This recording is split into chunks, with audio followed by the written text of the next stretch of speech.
48 heures de garde à vue. Brigade financière, le mec, il m'attrape, alors ça va, on t'a eu. C'était un rebeu. Il y a l'affiche de mon spectacle dans leur bureau avec, ils ont rajouté des dates. Le 28 à Luynes, le 27 au Beaumet, le 24 à la Santé. Genre, ils ont fait la tournée des prisons. C'est bâtard. Les histoires du quartier d'Oxmo Puccino. Un podcast imaginé par Oxmo Puccino Et réalisé par David Comillas. Arte Radio. Saison 2 sur la planète Mars et qu'est Marseille. Pour une fois dans cette série, on n'est pas à Marseille, on est à Paris. Je ressens une certaine émotion, vibration, quand je marche dans ces rues. Boulevard de Bonne Nouvelle, les grands boulevards. Parce que c'est le quartier des théâtres à Paris, puis depuis quelques siècles déjà. Tu vois, quand tu regardes Illusion perdue ou que tu le lis, t'es en plein dedans. C'est ici que ça se passait, c'était le centre de Paris. Et pourquoi ça me touche particulièrement? Parce qu'on vient voir un artiste que j'ai vu débuter et qui est marseillais. On parle de Redouane Bougueraba. Redouane Bougueraba, c'est Marseille en personne. Il est né là-bas.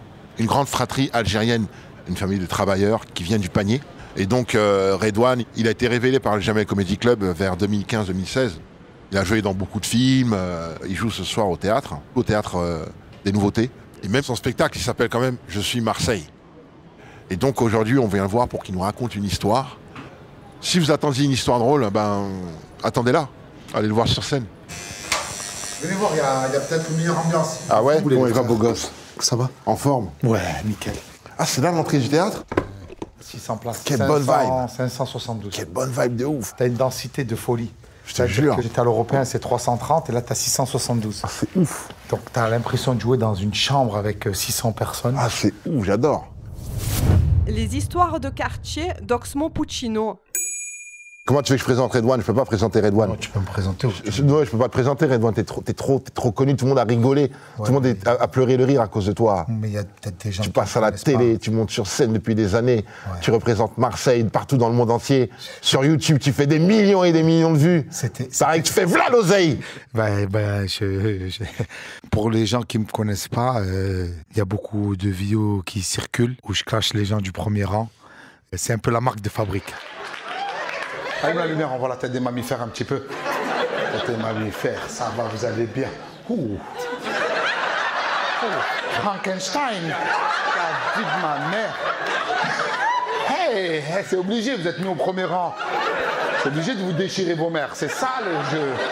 Ça va, on va passer un bon moment. Waouh, la famille Adams, c'est zébé. Tu sais, moi j'ai démarré l'humour, mais avant l'humour, j'avais une autre vie. Tu vois, je viens de Marseille, mais Marseille, c'est connu pour les 400 coups. Tu vois, moi, je viens d'un quartier, le Panier, Funky Family, Laura Luciano, Menzo, la Funky. Et c'est les légendes.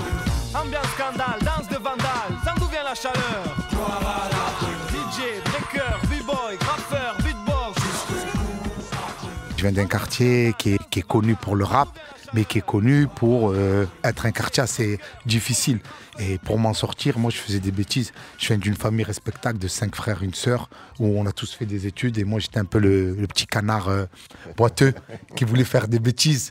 Donc, j'avais tenté à un moment de faire une double vie dans l'illicite. Incite, excite, puis ressuscite la réussite. J'ai tenté, tu vois, côté obscur de Marseille, j'en faisais partie. Il y en a. Oui, Marseille, avec mes potes que je salue, du 143 de Félix Piat. Et la spécialité, c'était les cartes bleues. Ok. Donc, ils avaient une méthode de pickpocket. Et moi, j'avais beaucoup de potes du quartier qui me disaient, allez, on y va. Qu'est-ce que tu vas t'embêter à aller bosser pour de l'argent? J'ai toujours refusé de voler en France parce que je me dis, je peux pas, c'est la honte. Si je tombe en prison en France, c'est la honte pour ma famille, mes frères qui ont fait des études, mes parents. Donc, je faisais des bêtises, mais à l'international. Tu vois, je voyageais, on partait en Espagne, on partait en Angleterre, aux États-Unis. Donc, on allait voyager. Mais t'es un fou. Mais un fou. On avait une organisation où on avait un système bien huilé de trafic de cartes bancaires. Du coup, moi, j'ai démarré avec mes potes comme ça. Donc, j'ai accompagné. T'avais le mec qui volait, le mec qui accompagnait, le mec qui faisait distraction. Donc, j'étais là, je faisais partie d'une équipe. Et tu vois, je faisais ça et il y avait mon côté bonne conscience repentie qui me dit, tu vas pas faire ça toute ta vie. Tu vois, tu vas pas escroquer des gens toute ta vie, même si c'est les assurances qui payent, comme dirait le Marco Mouli. Je me suis dit, je vais m'arrêter. Mais t'as toujours tes potes avec qui t'as grandi qui sont dans le game. Du coup, j'arrête pour faire justement de l'humour. Franchement. Du coq à l'âne. Mais pourquoi? Parce que j'ai des potes, pas qui sont humoristes, j'ai Grand Corps Malade, qui est grand slammer, qui me dirait, Don, tu es talentueux, tu fais des blagues. Ça serait bien que si un jour tu faisais de l'humour, je t'invite à faire ma première partie. T'as Grand Corps Malade qui me dit ça, il y a plusieurs gens qui me disent, t'es marrant, fais de la scène. Donc moi, j'essaie de mettre de côté les frérots du mal pour les frérots du bien. Tu vois, je tente une reconversion. Franchement, ouais. Je me dis, c'est pas une vie, je les vois faire les allers-retours en prison. Tu vois, les policiers, j'étais dans le collimateur de la police, ils m'appelaient le loup blanc. Ils n'arrivaient pas à m'attraper. Ils savaient que j'y étais, ils attendaient le flagrant délit pour me soulever, telle une crêpe. Du coup, je me mets à l'humour. J'achète un Mac, je commence à écrire des blagues. J'étais marre, ça commence à prendre. Grand Corps Malade qui me dit, viens faire ma première partie à l'Espace Julien devant 1000 personnes. Tous les jours, j'allais au théâtre, mais entre-temps, ce que je ne savais pas, j'étais sur écoute téléphonique. Ok. Depuis des mois. Ok. Avec mes potes. Qui sont toujours dans l'illicite, mais moi, je suis plus dans l'illicite. Donc, je les vois encore parce que c'est mes potes. On a des conversations téléphoniques où ils me disent, frérot, t'es où? On va jouer aux cartes. Donc, on allait vraiment jouer aux cartes, au poker ensemble. Eux, ils pensaient que c'était les cartes bancaires, que j'étais encore dans l'illicite.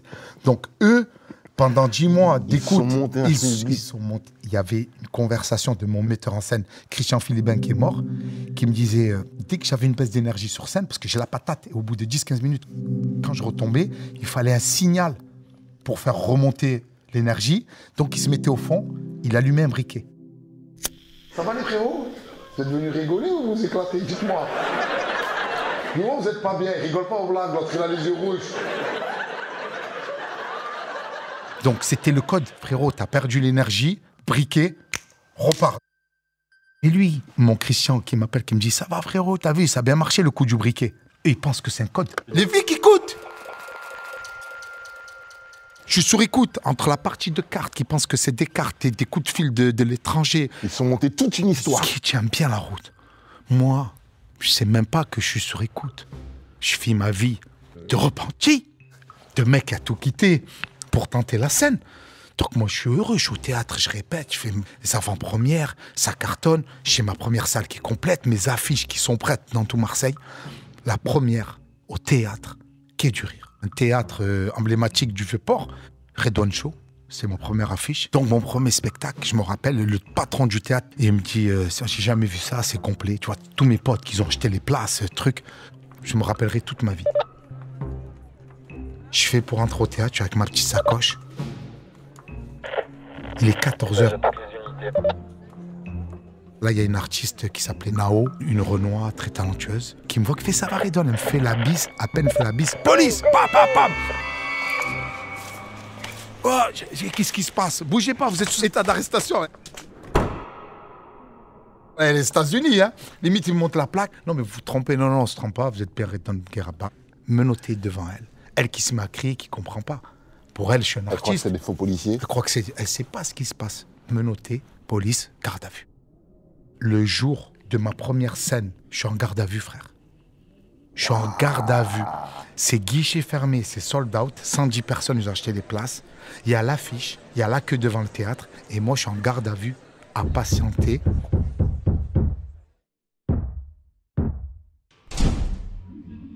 « 48 heures de garde à vue. Brigade financière de Marseille. Je vous salue, mais j'en pense pas moins. Brigade financière, le mec qui m'attrape, alors ça va, on t'a eu. C'était un rebeu. Il y a l'affiche de mon spectacle dans leur bureau avec, ils ont rajouté des dates. Le 28 à Luynes, le 27 au Beaumet, le 24 à la Santé. Genre, ils ont fait la tournée des prisons. C'est bâtard. Complètement ouf. Il dit, ce petit jeune-là, il n'a jamais fait de prison. Il va pas s'en échapper comme ça. Il y a un moment, c'est l'orgueil et l'ego du policier. Je suis un bon flic, je vais l'arrêter. On se dit, il y a un panier avec 7 fruits pourris, le 8e, il est pourri aussi. Tu vois? S'il est avec eux, c'est qu'il trafique. Il n'y a pas ce truc de rédemption, se dire, putain, le jeune, il est plus dans nos radars, on le laisse filer. Il fait plus de conneries, le mec essaie de faire du théâtre. Non, il faut qu'il paye, tu vois? Il y a ce truc de revanche. Là, il va avoir la présomption. Ben non, on va le niquer avant la présomption, on va lui ken sa vie. Les histoires de quartier d'Oxmo Puccino.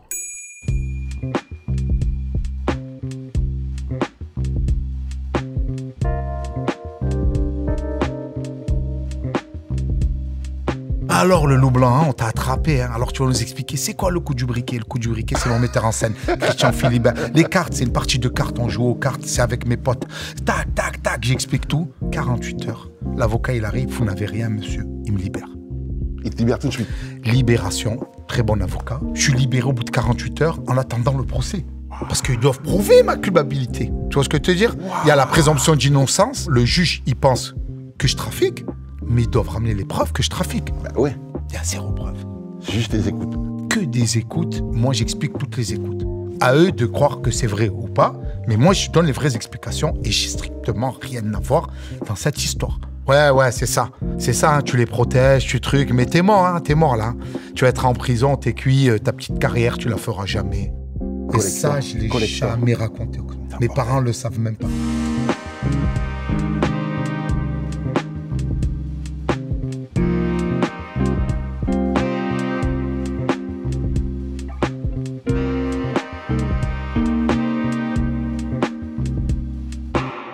Les gens, ils voient le mec qui fait des vannes, mais ils savent pas derrière le mec qui a souffert. Et c'est toutes ces faiblesses qui sont devenues ma force. Moi, je fais des blagues, c'est pour m'en sortir. Comme quoi, l'humour peut te sauver. Je te dis la vérité, s'ils avaient réussi à faire que je fasse pas ça, je serais de l'autre côté. Je serais peut-être en prison, dans le dark side. Hein. Si j'ai un conseil à donner, les amis, le droit chemin. Il est plus dur, le droit chemin, mais il paye. Tu sais, tous mes amis d'enfance, qu'à 20 ans, ils mettaient des bouteilles en boîte de nuit, ils roulaient en grosse voiture, ils avaient des sapes de malades. Tout le monde les enviait, ils avaient les plus belles meufs. Là, maintenant, ils sont tous entre 4 murs ou 4 planches. Histoire de quartier d'Oxmo Puccino. Du fond du cœur, Redouane, je te remercie pour cette histoire. Et j'ai une dernière question que l'on pose à tous les invités pour cette saison 2. Quel est pour toi le son qui caractérise Marseille? Marseille, je te dis la vérité, c'est même pas, c'est un bruit d'ambiance. C'est beaucoup de klaxons, les gens qui parlent fort. Il n'y a pas d'équivalent ici. Il n'y a pas d'équivalent. C'est une ambiance. Tu rentres, ça parle fort. Oh là, ça va, ça braille, ça vit, tu vois. Et c'est partout comme ça. Et tu le sens que tu es à Marseille. Hey, les histoires de quartier d'Oxmo Puccino. Saison 2, Marseille bébé. À suivre sur arteradio.com.